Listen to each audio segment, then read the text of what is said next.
What would you do if a rich man invited you to a feast and every dish was empty? In today's story, a starving man is welcomed into a palace.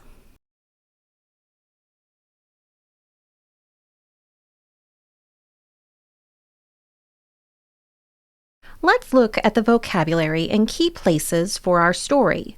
Take a moment to talk or think through the vocabulary and find today's story on the map.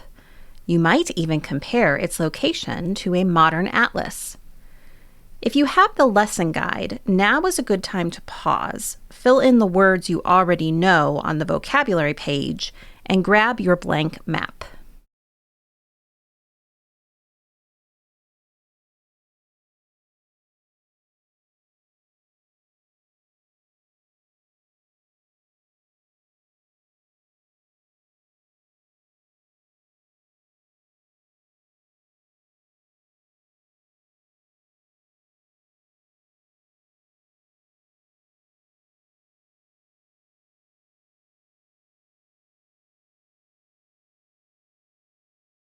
The Barmecide Feast. There was once a rich old man who was called the Barmecide. He lived in a beautiful palace in the midst of flowery gardens. He had everything that heart could wish. In the same land there was a poor man whose name was Schacabac. His clothing was rags, and his food was the scraps which other people had thrown away. But he had a light heart, and was as happy as a king. Once, when Schacabac had not had anything to eat for a long time, he thought that he would go and ask the Barmecide to help. The servant at the door said, "Come in and talk with our master. He will not send you away hungry." Schacabac went in and passed through many beautiful rooms, looking for the Barmecide.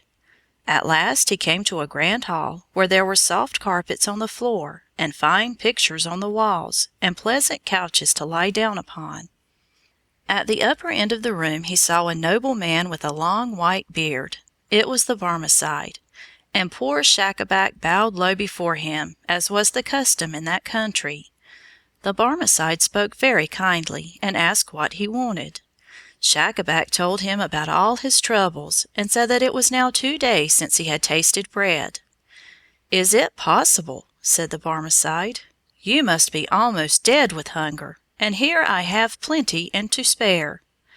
Then he turned and called, "Ho, boy! Bring in the water to wash our hands, and then order the cook to hurry the supper." Schacabac had not expected to be treated so kindly. He began to thank the rich man. "Say not a word," said the Barmecide, "but let us get ready for the feast." Then the rich man began to rub his hands as though some one was pouring water on them. "Come and wash with me," he said. Schacabac saw no boy, nor basin, nor water, but he thought that he ought to do as he was bidden, and so, like the Barmecide, he made a pretense of washing. "Come now," said the Barmecide, "let us have supper." He sat down as if to a table, and pretended to be carving a roast. Then he said, "Help yourself, my good friend. You said you were hungry, so now, don't be afraid of the food." Schacabac thought that he understood the joke, and he made pretense of taking food and passing it to his mouth. Then he began to chew, and said, "You see, sir, I lose no time." "Boy," said the old man, "bring on the roast goose. Now, my good friend, try this choice piece from the breast. And here are sweet sauce, honey, raisins, green peas, and dry figs. Help yourself, and remember that other good things are coming." Schacabac was almost dead with hunger, but he was too polite not to do as he was bidden. "Come," said the Barmecide, "have another piece of the roast lamb. Did you ever eat anything so delicious?" "Never in my life," said Schacabac. "Your table is full of good things." "Then eat heartily," said the Barmecide. "You cannot please me better." After this came the dessert. The Barmecide spoke of sweetmeats and fruits, and Schacabac made believe that he was eating them. "Now is there anything else that you would like?" asked the host. No," said poor Schacabac. "I have indeed had great plenty." "Let us drink, then," said the Barmecide. "Boy, bring on the wine." "Excuse me, my lord," said Schacabac. I will drink no wine, for it is forbidden." The Barmecide seized him by the hand. "I have long wished to find a man like you," he said. "But come now, we will all sup in earnest." He clapped his hands. Servants came, and he ordered supper. Soon they sat down to a table loaded with the very dishes of which they had pretended to eat. Poor Schacabac had never had so good a meal in all his life. When they had finished and the table had been cleared away, the Barmecide said, "I have found you to be a man of good understanding. Your wits are quick and you are ready always to make the best of everything. Come and live with me and manage my house." And so Schacabac lived with the Barmecide many years, and never again knew what it was to be hungry.